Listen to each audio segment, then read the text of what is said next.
নমস্কাৰ বন্ধুসকল, আজিৰ অসম চেনেললৈ আপোনালোকক স্বাগতম জনাইছোঁ। আজি মই আপোনালোকৰ আৰু এটা নতুনকৈ বিজনেছ আইডিয়া। আজি মই আপোনাক আপুনিনো মিনাৰেল ৱাটাৰ বা ড্ৰিংকিং ৱাটাৰৰ ব্যৱসায় কেনেকৈ কৰিব বিচাৰিছে। আপুনি বহুতো দোকানত দেখিছে 10 টকীয়া পানী বটল বা 20 টকীয়া পানী বটল বা আপুনি খাইছেও, সেনেকুৱা ধৰণৰ ব্যৱসায় বিষয়ে আপুনি জানিব নিবিচাৰেনে?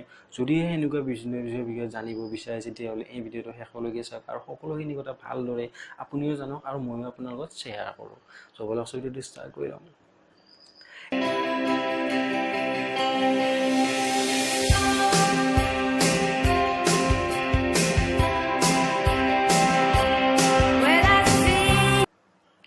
এক নম্বৰতে আপোনাৰ সেই ব্যৱসায়টো আৰম্ভ কৰিবৰ কাৰণে আপোনাক এটা মাটি লাগিব।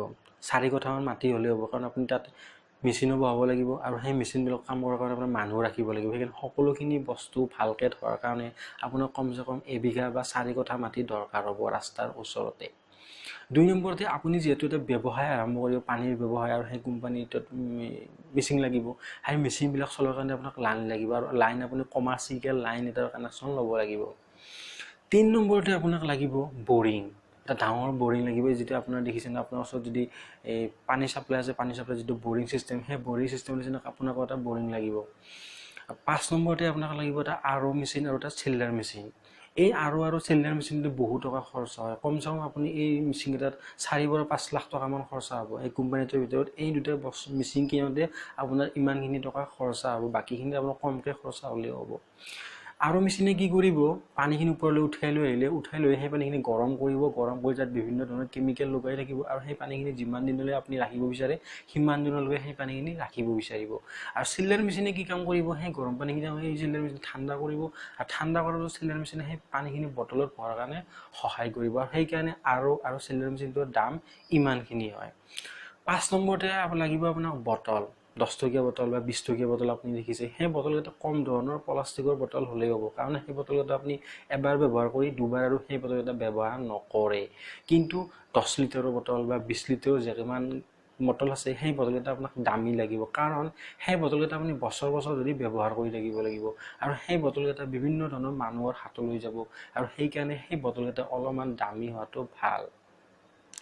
6 নম্বৰতে আপোনাক লাগিব এখন ষ্টিকাৰ। কোম্পানীটোৰ নাম, আপোনাৰ ফোন নম্বৰ, কি জেগাত কোম্পানীটো আছে, সকলোখিনি লিখা থাকিব সেই ষ্টিকাৰখন, আৰু সেই ষ্টিকাৰখন লগাই থাকিব আপুনি বনোৱা বটল কোম্পানীটোৰ বটলবিলাকত। সেইকাৰণে আপোনাক লাগিব ষ্টিকাৰ। আৰু কোম্পানীটো আৰম্ভ কৰাৰ কাৰণে আপুনি লাইনৰ কানেকশ্যন আৰু ষ্টিকাৰ দুখন আগতে বনাই লোৱাটো আপোনাৰ দৰকাৰ।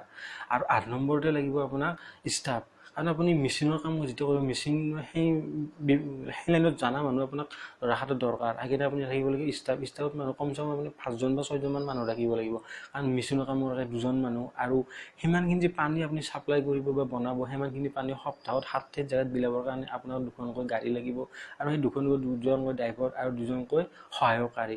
এতিয়া ড্ৰাইভাৰকেইজনে গাড়ীখন চলাব পাৰে আৰু সহায়কজনে পানীবিলাক দোকানে দিব পাৰে আৰু খালী বটলবিলাক উঠাই নিব পাৰে। সেইকাৰণে আপোনাক লাগিব ষ্টাফ কমচে কম 5জন বা 3জন।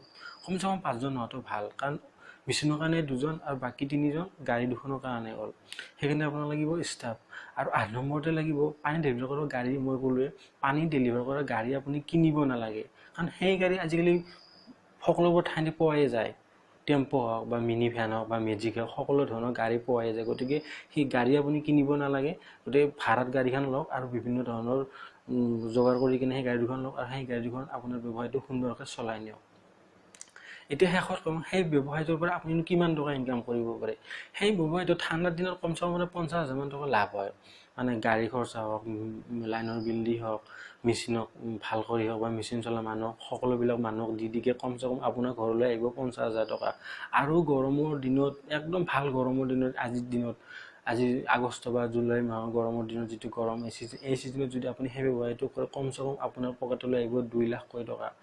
সেই গাড়ীখনক দি, ড্ৰাইভাৰক দি, মেচিনক দি, লাইনৰ বিল দি, সকলোবিলাক ভেজাল মাৰি আপোনাৰ পকেটলৈ 2 লাখ টকা। কাৰণ ইমান গৰমত আজিকালি মানুহে পানী বটল লৈ কিনে কোনেও নাযায় নিজৰ ষ্টেটাছটো বজাই ৰাখিবৰ কাৰণে, আৰু বিয়া বহুতো আজিকালি সেই পানীবিলাকে ব্যৱহাৰ কৰা হয়।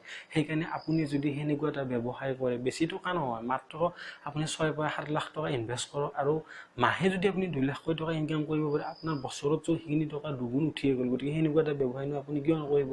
সেনেকুৱা এটা ব্যৱসায় কৰক, কাৰণ চাকৰি বিচাৰি অসমত লাভ নাই। মই আগতে এই বিষয়ে ভিডিঅ'বিলাকত কৈছোঁ। অসমত চাকৰি বিচাৰি একো লাভ নাই, আৰু চাকৰি বিচাৰি আপুনি অন্তত মানসিক অশান্তিয়ে পাব।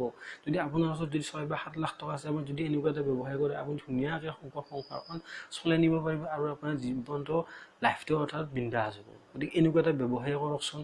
বেছি টকা নহয়, মই ক'লোৱে 6 লাখ বা 7 লাখ টকা হ'লে আপোনাৰ বছৰত এই টকাতকৈ দুগুণ টকা আপুনি ইনকাম কৰিব পাৰিব। আৰু আজিকালিতো আপুনি বহুত দেখিছে এনেকুৱা ধৰণৰ পানীৰ ফেক্টৰী বহুততে হৈছে। আৰু যদি আপুনি 6 লাখ বা 7 লাখ টকা ইনভেষ্ট কৰি যদি আপুনি তাতকৈ বেছি যদি ইনকাম কৰিব বিচাৰিছে, তেতিয়াহ'লে কোম্পানীটোৱে কি ঘণ্টাটো বঢ়াই দিয়ক না, 7 ঘণ্টাৰ ঠাইত আপুনি যদি 8 ঘণ্টা কৰি দিয়ে, তেতিয়াহ'লে কিমানখিনি পানী আপুনি প্ৰডাকশ্যন কৰিব পাৰিব।